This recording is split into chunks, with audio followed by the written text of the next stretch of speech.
Hello there, and welcome to another exciting episode of Knife Chats. Kind of caught me off guard there. Hi, everybody. Singing Toad started a somewhat interesting open tag. It involves choosing your 5 favorite knives plus 1 honorable mention. Now, in that, he's actually saying choose your favorite knife from 5 different categories plus 1 honorable mention. And the 5 categories that he came up with were a modern folder, a traditional pattern knife, a fixed blade knife, a Swiss Army knife, and a multi-tool. And so why is there a pile of knives here? Obviously more than 5 knives here, if I'm supposed to be picking 5 favorites plus an honorable mention. Well, it's because it's very difficult for me to do something like that. For instance, just within the fixed blade category, I have well over 100 knives in my collection. I do not have a whole lot of multi-tools. We'll go over that in a little bit. I have easily 200 or 300 Swiss Army knives. If you go into the Swiss Army like knives, that goes into probably the 300 or 400 category. And if you're just talking about modern folders, I might have about 20 modern folders, I guess. I don't have a whole lot of modern folders, but then again, it really depends on how you define modern folders. And then when it comes to traditional pattern knives, well, geez, I probably have close to 1,000, if not more. Now, obviously, my favorite traditional pattern knife is the toothpick, the large toothpick. But even then, you're talking about probably over 80 or so large toothpicks in the collection.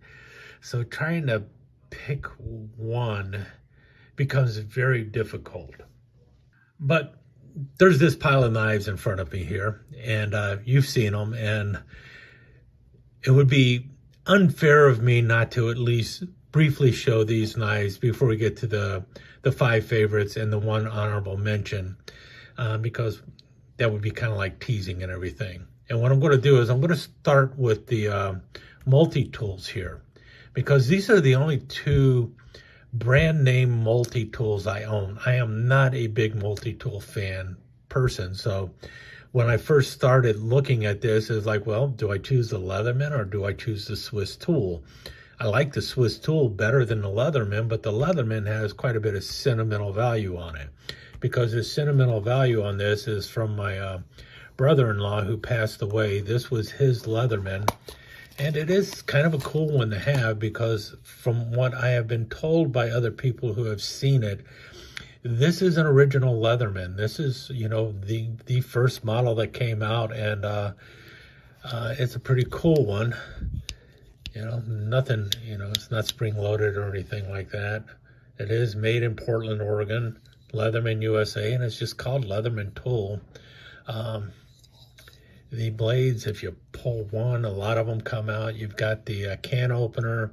You got this little screwdriver tip over here. I think that's all it is. And then you have the Phillips driver there. And then you also have the other blade over here, which is the metal file.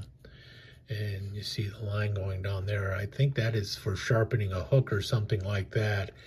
But the metal file also has the edge here. It doesn't feel extremely tough, but I believe the reason it is done that way is so that you can kind of use it as a hacksaw on softer metals such as brass or copper or something like that. So it is a little bit of a saw blade going on there. And then on the other side, you have the dual edge blade. It's fine in the front, serrated. You know, you got the scalloped edge in the back there. And the blade is non-locking because that's how early this is. Leatherman right there. And then you have a couple other tools over here, including some scissors, but here's your larger flathead screwdriver. And then you also have the pair of scissors there. And let's get the flathead screwdriver back down and we'll open up the scissors. Oh, flathead screwdriver and a smaller screwdriver too. I missed that one, I guess. And that looks like a something for wire. Got to be careful. There's a little bit of an edge. I think that is a wire bender there. So trying to get all those functions that you have with a Swiss Army knife. And then you got the scissors over here. So you got a decent pair of scissors, as big as what you find on a larger Swiss Army knife, I think. And let me try and close that up if I can. And of course, the most important thing of most multi-tools, which is the pair of pliers, in this case a needle nose plier with some wire cutters there up front. And you can see right there, you also have a wire stripper going on.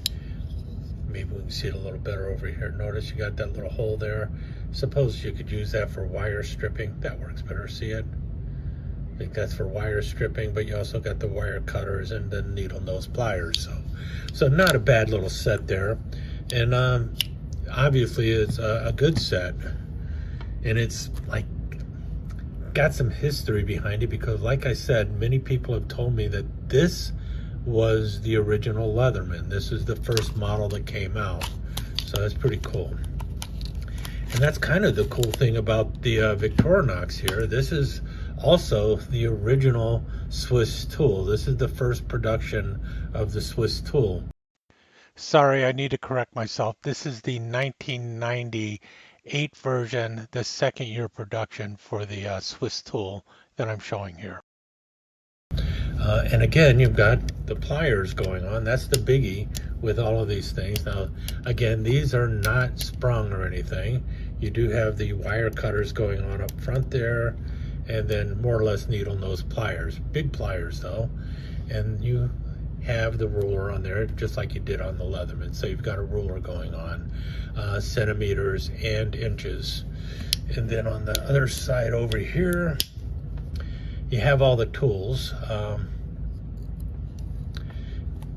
Got your flathead screwdriver. You got a main blade over here. Yeah, I should probably clean this up. Throw it in the old hydrosonic cleaner and clean it all out. And then you got these other blades here. This is the cap lifter, the wire stripper. Typical things you find on a on your Swiss Army knives, you know. Some more wire stripping going on there, and another flathead screwdriver. And did I show that already? Yeah, can opener. And I think that's it for that side. And then on this side, you have a nice Phillips driver there. You have a serrated blade. And punch. And looks like another style of punch. Now all of those blades will lock, which is pretty cool. So open this up, the blade is locked. You had this slide here, you pull back on the slide and it will close. So did not know that when I first got it. But that's the original Victorinox Swiss tool. Neither of those the one that I use all the time. So technically, are they favorites or not? No, but I like the history behind them. So they're definitely keepers. I'm not going to get rid of them. So with this, the multi-tools out of the way, let's take a look at some Swiss Army knives that could have easily been in this thing. This one here is the Skipper. I'm breaking it out because someone was asked me a question about does Victorinox have any knives with marlin spikes on them, and this is one of the ones that you can still find today. This is the Skipper, and they have a flat marlin spike going on. It's got a shackle key here, and this is for passing line through, so you can actually sew with it. But it is also a marlin spike, so they do have one with a marlin spike on it. This one comes with a pair of pliers also. I would have much preferred a pair of scissors, but it's got a little pair of pliers, which is a good thing to have also. You can grab onto a shackle and loosen it with those as well. The blade that comes with it is a serrated blade. A lot of people don't like them. This is one of the earlier 111 millimeter versions that have the slide lock. I really like the slide locks on these things. And then the front tools are your can opener and your cap lifter. And then the back tools, you have the awl, the sewing awl with the sewing eye there, and the reamer, and then the corkscrew. Now they made another version of this, which was the Helmsman, which doesn't have the pliers and has a Phillips driver on the back here. So there's also that one. And then there's the Skipper Pro, that's out there too. But anyway, they do make it. I just like this one. This was also a gift to me, so that was also something that kind of makes it special. Really like that. This is now, this is 108 millimeter. This is the German Army knife. Now, this particular one is by CCM, but I also have the Victorinox version, but this one I actually carried while I was in the Army, so that's pretty cool. And I've shown this many a times. I love the saw in this. I love the, this is actually a combination tool, so this can work as a can opener or a cap lifter. You got the screwdriver tip down there, and then you got the main blade. 4 3/8 inches long. It's pretty cool. And how often do you find a military issued knife that has a corkscrew on it? So that's pretty cool. Nice long reamer on there. And this is one of my favorite Victorinox brand patterns too. I love the 108 millimeter knives. They're discontinued, so they're hard to find, but they're pretty cool. I really like that. My favorite Victorinox knife for the longest time was the Huntsman, and this is a new Huntsman. I actually carried a Huntsman for about 20 years before switching it off. We'll be looking at the knife I switched it off for later, but I'm not going to go through all the blades. But for those who are not familiar, the Huntsman has the pair of scissors, which I find just fantastic, and it also has the wood saw. One of the best wood saws you're going to find on a knife. So that's why I really like this one. I carried it for the longest time. This is one of the newer ones, so it also has the parcel hook on the back. I kind of like the parcel hook. It's a nice thing to have, but there are other options. So it's not a deal breaker if I can grab an older one that doesn't have the parcel hook.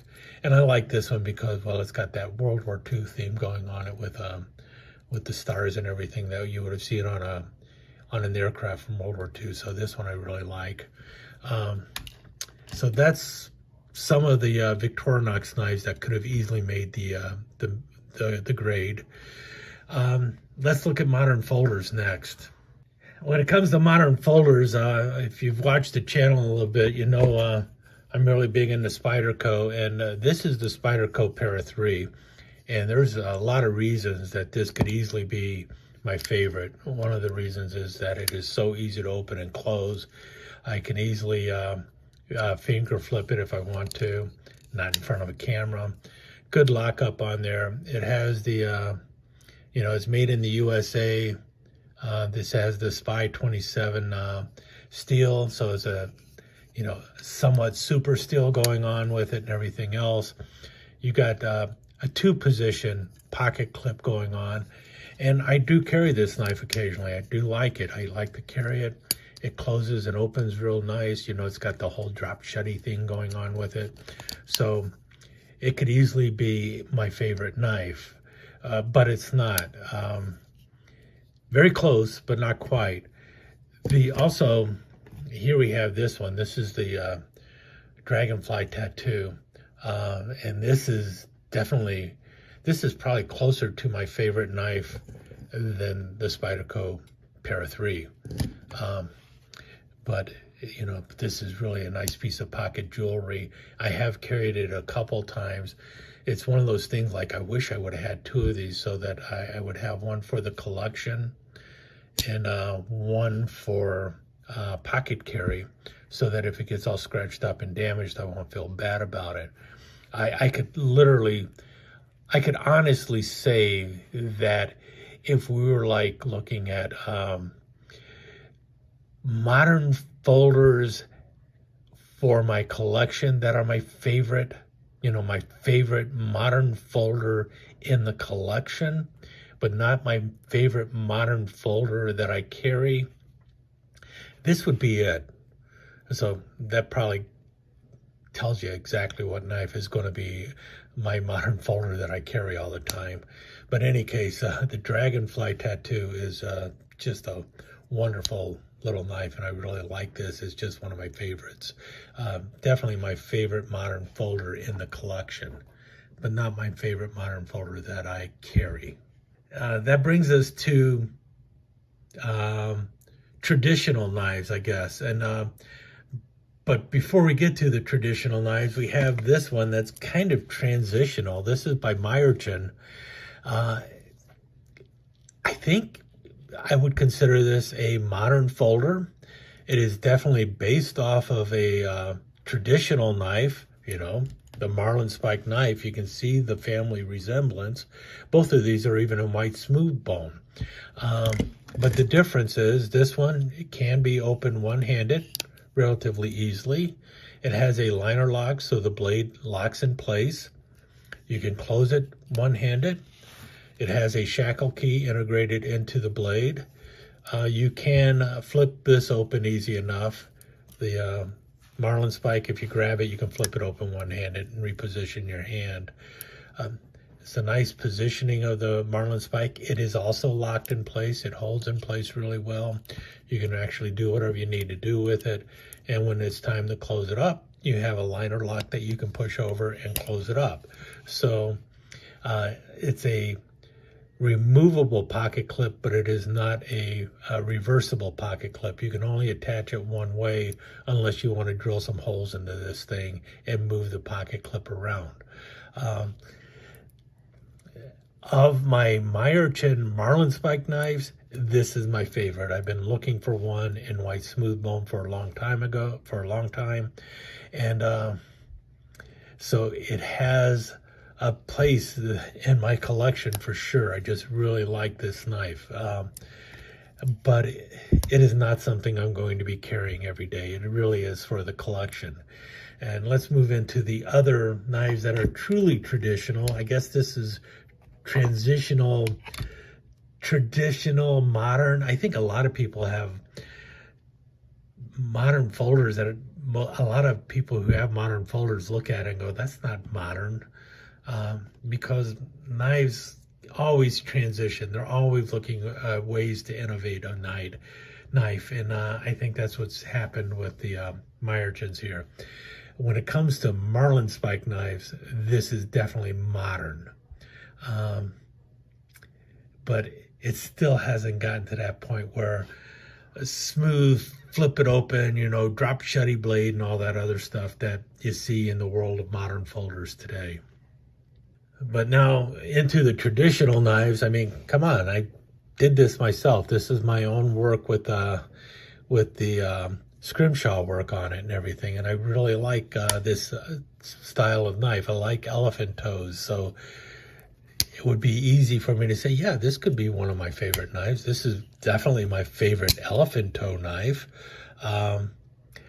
But I don't carry this knife. So it's definitely not a knife that is going to be in my pocket all the time.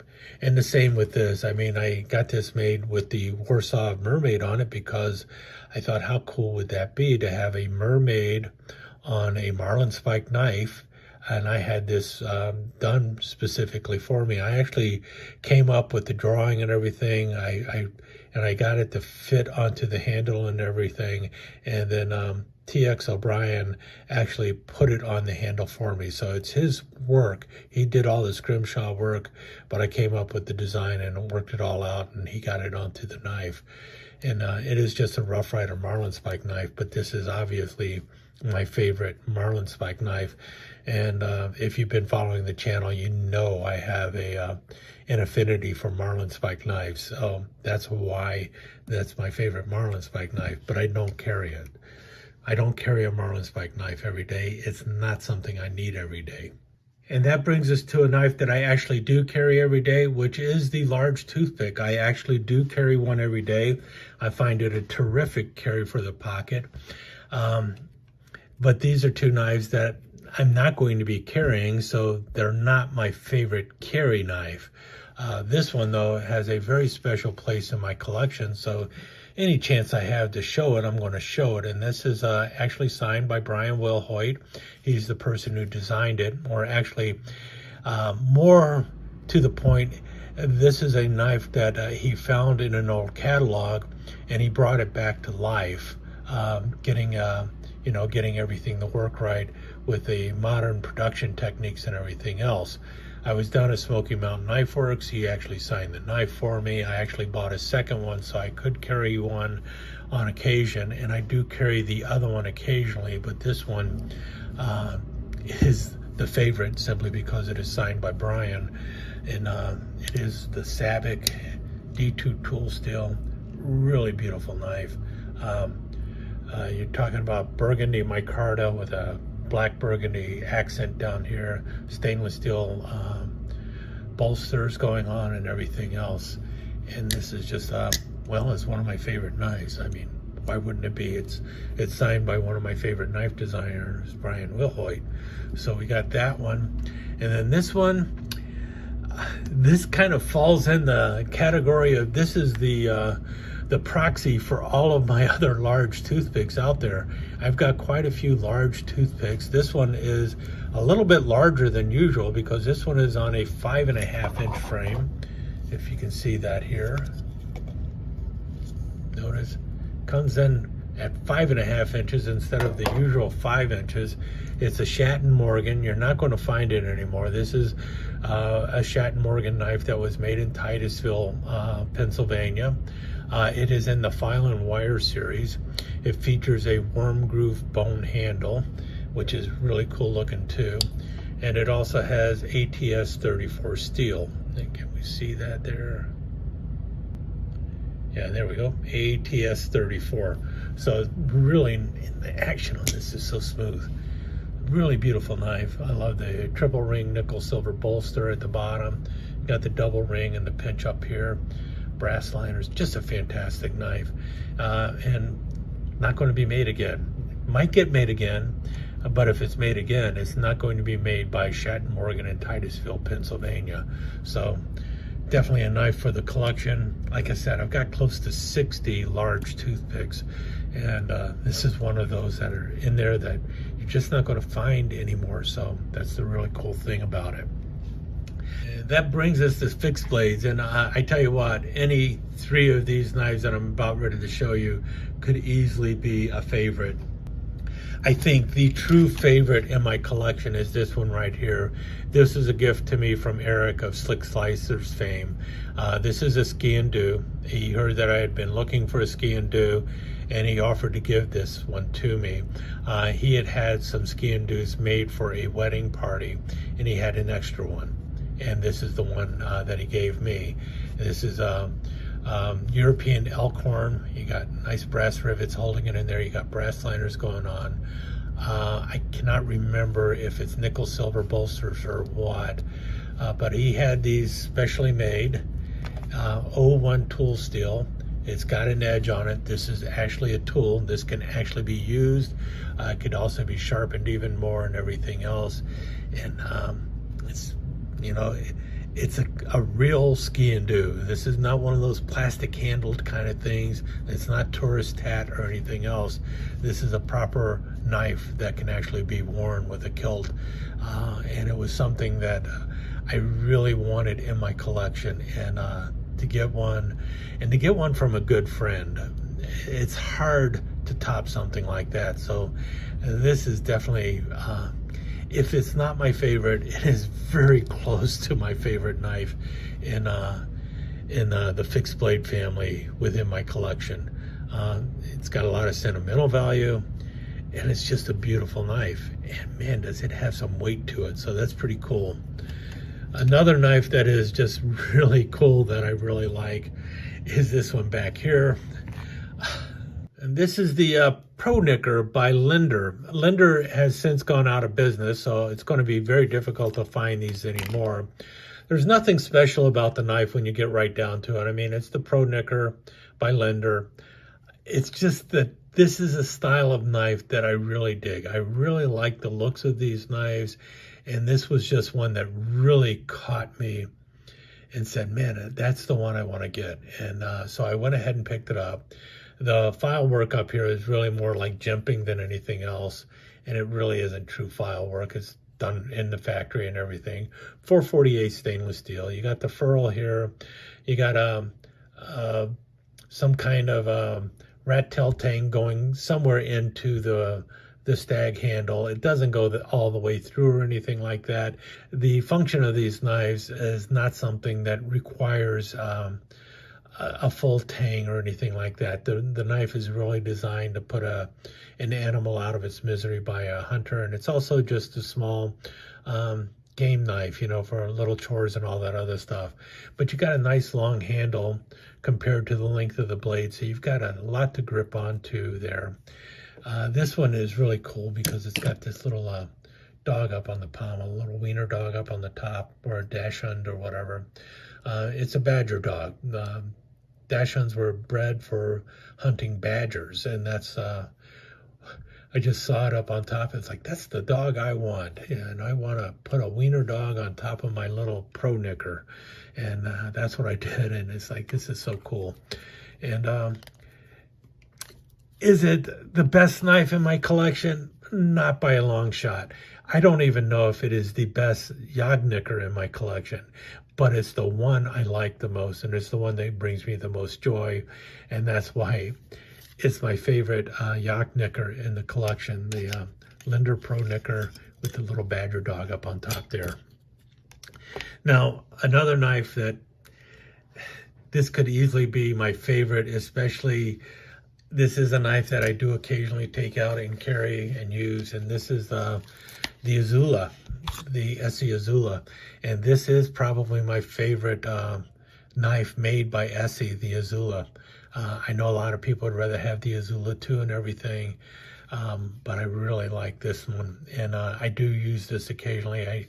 If I'm going out somewhere, you know, where I'm going to need a knife like this, this is a knife I'd like to grab. 1095 carbon steel. The blade has the oxide finish on it, so it hides any kind of cuts and scratches on the finish and everything else. So it's a really cool knife. Went ahead and picked up the aftermarket sheath for it, set it up for left-hand carry and everything else. So I really like the Azula. Could I say that's my favorite knife? Maybe, but not really. And it's not the knife that I use almost every day, especially when it comes to fixed blades. There's only one fixed blade knife that I actually use every day. And why don't we just move into that right now and go into the 5 real favorite knives, the 5 knives that are on me constantly, so they must really be my favorites. And I think one of the reasons I showed you all these knives is because some of these are going to be you're going to look at it and be kind of disappointed with my choices. But truly, these are the knives that I use almost all the time. And the first one is out of Olean, New York, but it's not by K-Bar. It's by Cutco, and it's this knife here. It's the Cutco 1759 KK butter knife. Yeah, that's right. It's a butter knife. That's what they call it. It's actually, a lot of people refer to it as a steak knife because you've got the serration up here and you can easily cut steak with it. But it's really a butter knife. It's designed for spreading butter on toast and everything else. And the thing is, I was trying to think of what fixed blade to choose for this video. And this morning, you know, I'm looking for the knife to butter my toast, and it's like, where's my knife? Where is my favorite knife? Where's the knife that I use every morning when I'm making breakfast? Because I use this one for cutting up the sausages. I use it for buttering the toast. I use it for everything. And this is the knife I really like. And it's a great little paring knife and everything else, even though it's got the serrated edge. And so, you know, they talk about when you get old, you end up with your favorite spatula. Well, this is my favorite knife. I've got 4 of them. Doesn't matter which one of them I grab. But this knife here is the knife that I constantly look for in the kitchen. This is the one I like to use the most. I have other butter knives. I've got other paring knives. I've got other steak knives and everything else, but this is the knife that I end up grabbing all the time.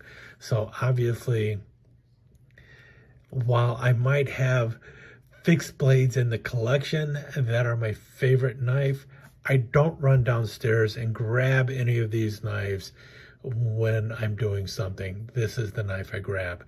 This is also a knife that I end up grabbing to open boxes when I'm in the kitchen or something, and I'm opening boxes or something. It's like, oh, I'll just grab this and I'll open it up. You know, so I'll cut up boxes with it and everything else. A terrific little knife. So sad to say, but that's it. That's my favorite fixed blade knife. Didn't think that was what it was, but that's what it turned out to be. Favorite fixed blade knife, the Cutco 1759 KK. Is it my favorite knife in the collection? No, but it's the favorite knife I like to use. And that'll bring us to favorite traditional knives. I guess we'll go in reverse order here. My favorite traditional knife, this is the one I have been carrying, and I've been carrying this knife since I got it. This is the Stoneworks large toothpick. Like I said, I carry a large toothpick with me everywhere I go, and this is the one I have been carrying for the longest time. If you can tell, the stones are holding up quite well. If you saw that video where I was at Smoky Mountain Knife Works and they invited me on the show, this is the same knife. It hasn't changed. It's been in my pocket ever since. That was all the way back in July. I've been carrying this knife, like I said, ever since I got it. You can see that the blade has some few scratches on it and everything else. I've had to sharpen it a couple times and everything else. So it's a really nice knife. I use it for all sorts of chores. I have cut all sorts of stuff up with it. Blade still nice and tight.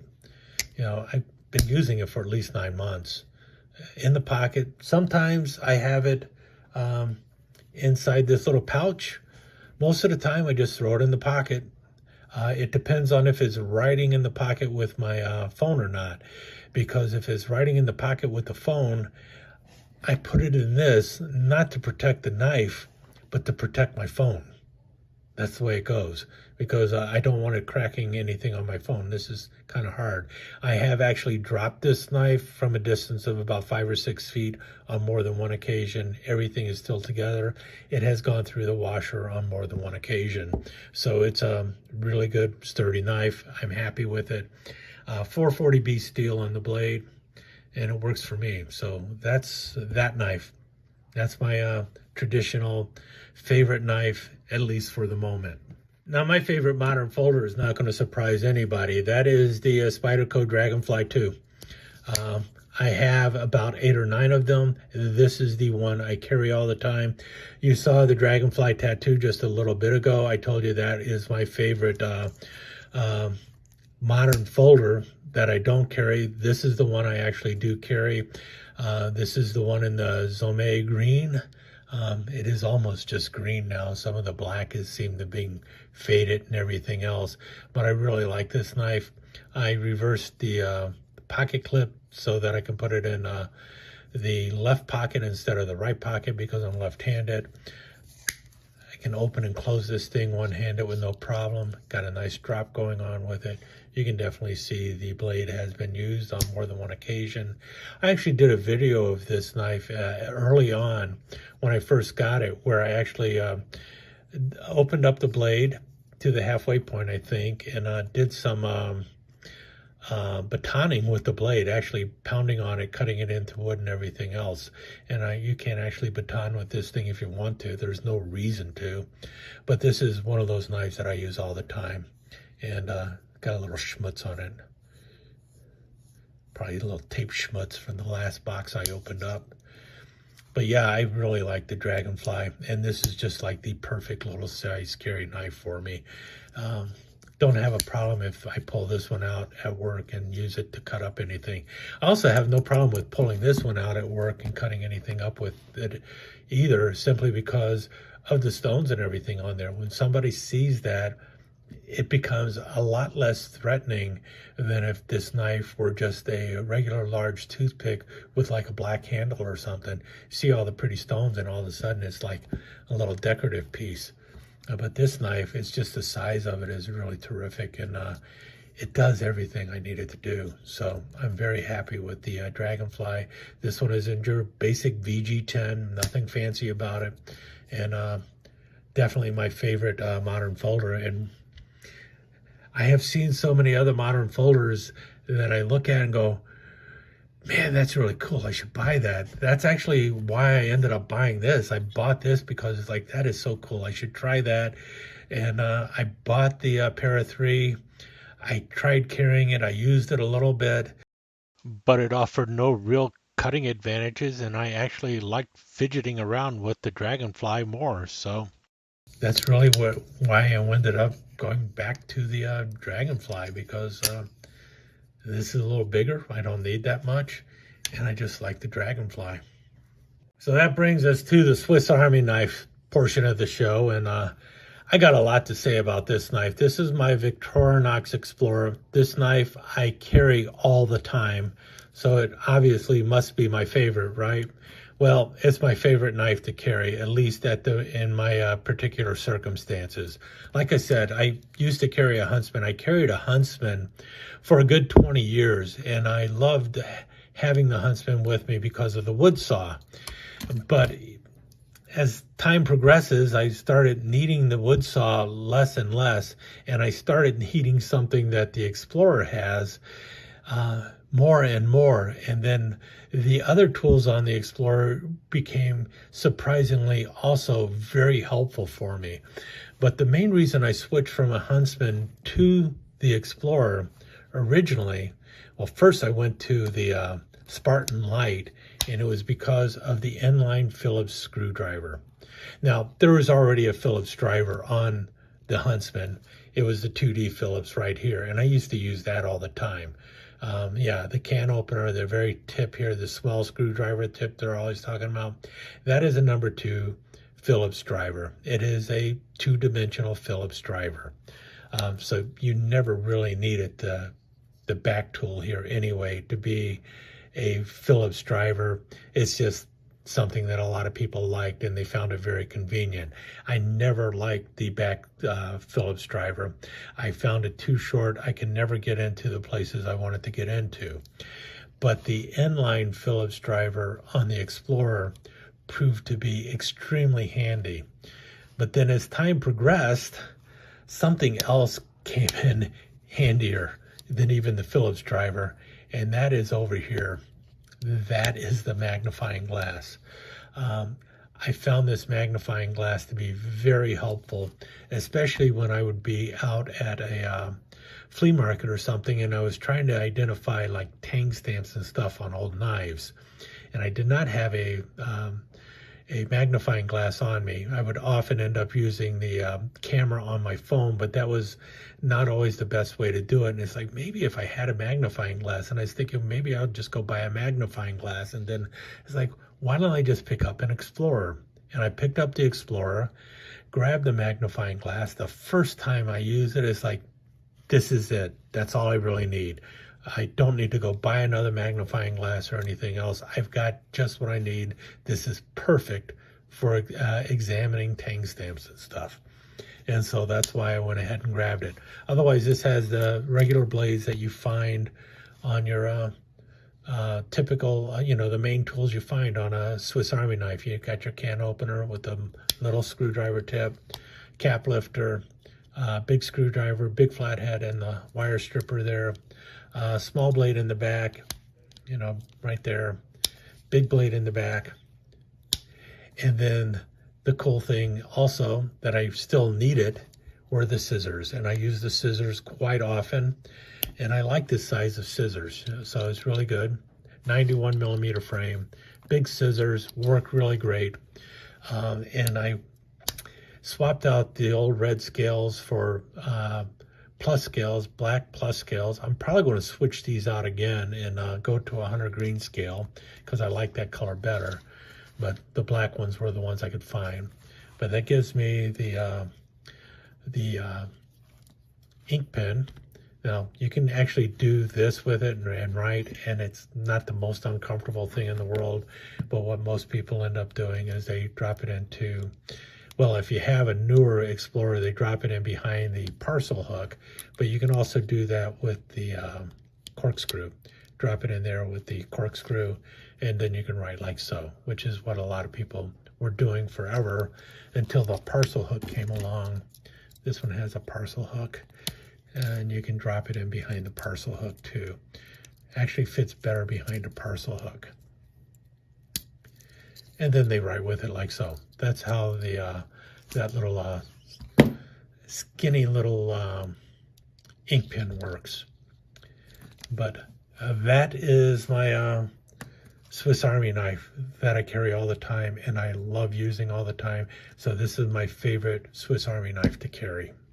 So that brings us to the world of multi-tools. And as I mentioned earlier, there's only two multi-tools that I have that are brand named. That is the Leatherman and then the Victorinox Swiss tool. And obviously neither of those are my favorite, which means I have some unbranded no-name multi-tool as my favorite multi-tool. And it's not something you're going to see very often. And this thing I found at a flea market, I think, and it cost me a whole $1. So, but this is it. I hate to say it, but this is my favorite multi-tool. It is one I have on me all the time, and it is basically a manicure set. And you've got sprung-loaded scissors up front, which are really good scissors. They cut really great. It's like, how in the world could you put such good scissors on something that you're selling for $1? And well, it was obviously probably sold for a lot more than that, but I got it at a flea market. It's got these wonderful nail clippers over here, which come in real handy. And that's really the reason I bought it, is because it had nail clippers on it, plus the scissors and all sorts of other tools.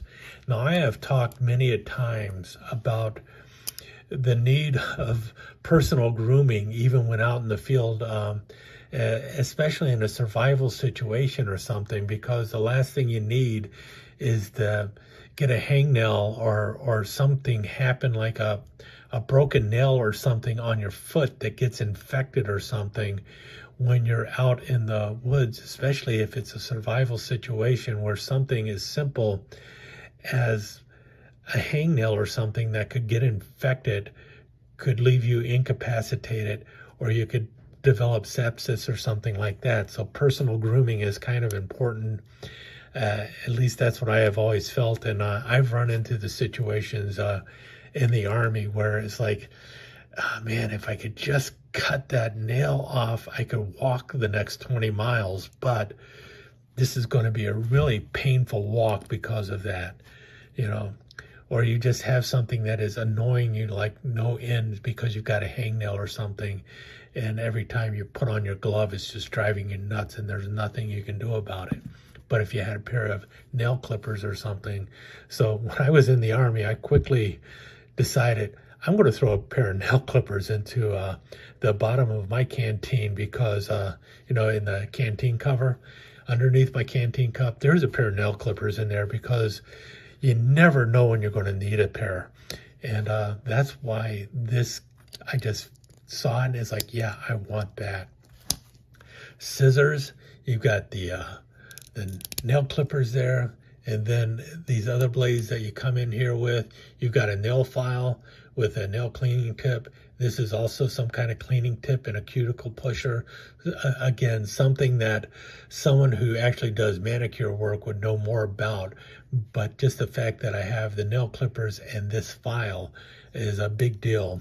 And then on the other side over here, there's a pair of tweezers, another small pair of scissors, and then this thing here, I don't know exactly what it's for, but it works really good for removing splinters and stuff. So that really came in real handy. And I think this is like a cuticle pusher, but little pair of tweezers, little pair of scissors, so backup scissors and everything else. And it's something that I have on me all the time, and I have found it very useful from time to time. And that's why this is my favorite multi-tool, and this is why I carry it all the time. So that's my reasonings behind my 5 favorites, at least when it comes to 5 favorites that I carry and use every day. Okay, now before I conclude, I have an honorable mention, and that would mean a 6th knife. Now, any of the knives I shown before I showed these 5 could be an honorable mention, obviously.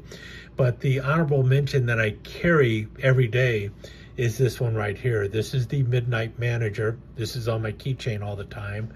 The Midnight Manager is basically a Victorinox Rambler with some special scales on it. But the Rambler has a pair of scissors, and then it also has a little nail file with the screwdriver tip. And then on the other side, it has this multi-tool, which has a small Phillips screwdriver, a wire stripper, and a bottle cap opener or a cap lifter that works really well. Usually it takes me 2 shots to get a bottle cap off, but it does work. And then obviously it has the main blade, the little pin blade that goes on there. The cool thing on this is the scales though. On this side you have a little white LED light. I don't know how many lumens it is. I don't really care. It's bright enough that I can see things if I drop it on the ground and get down and look around for it or something. It's not what you would call your primary flashlight that you're going to want to have. But it also has over here a little ink pen, which is pretty cool. And I use this ink pen more than the one I have on the Explorer, because this one works a whole lot better. It's easier to hold and everything else. Now, the way you use the ink pen on this one is you can take either a tool. I usually grab this one, the combo tool, and you open it up, and then you can grab this and just start writing with it a lot easier. And these are easy to replace too, because all you really have to do is give it a little pull, and it'll come out, and then to replace it, you just put it back in there until it snaps. And once it's in there, it is controlled by the little lever back here. Works really well. Replacing the batteries on this is fairly easy too. You got a little spot right there that you just push in and then pop off the cover, put in the new batteries, and it works really well. The cool thing about this one, the batteries last for a very long time. So I really like the Midnight Manager, and that is my honorable mention. I probably used the Midnight Manager more than I used the Explorer, simply because it's readily handy on my keys and everything. But there you have it. There's my 6 knives that are 5 favorite knives plus an honorable mention, and these are the ones based on my use of them, how I use them all the time. Almost every day I will be grabbing for more than one of those at any given time, especially this one. Sorry, it's just the way it came out. But any of the other knives on here could easily be a favorite knife on any given day, especially if you're just looking at knives that are my favorite in the collection. I'm sure this is much longer than most of the other 5 favorites out there, but it's very hard for me to make something like this without showing off so many other knives that it's like, this is my favorite too. This is also my favorite. And I'm sure that's the way a lot of other people are. Some people are just better at being focused. Thanks a lot for the opportunity of this open tag singing toad. I hope you appreciate the way I approached it. Talk to you all again soon. Let me take just a second to thank you once again for dropping by and spending a few minutes here at Knife Chats with the Pious. I really do appreciate it, and I do appreciate any comments that you leave. So please remember to give me that thumbs up, and also don't forget to subscribe and ring that notification bell so you'll know when the next episode is up and running. Thanks again for dropping by. Really do appreciate your time here.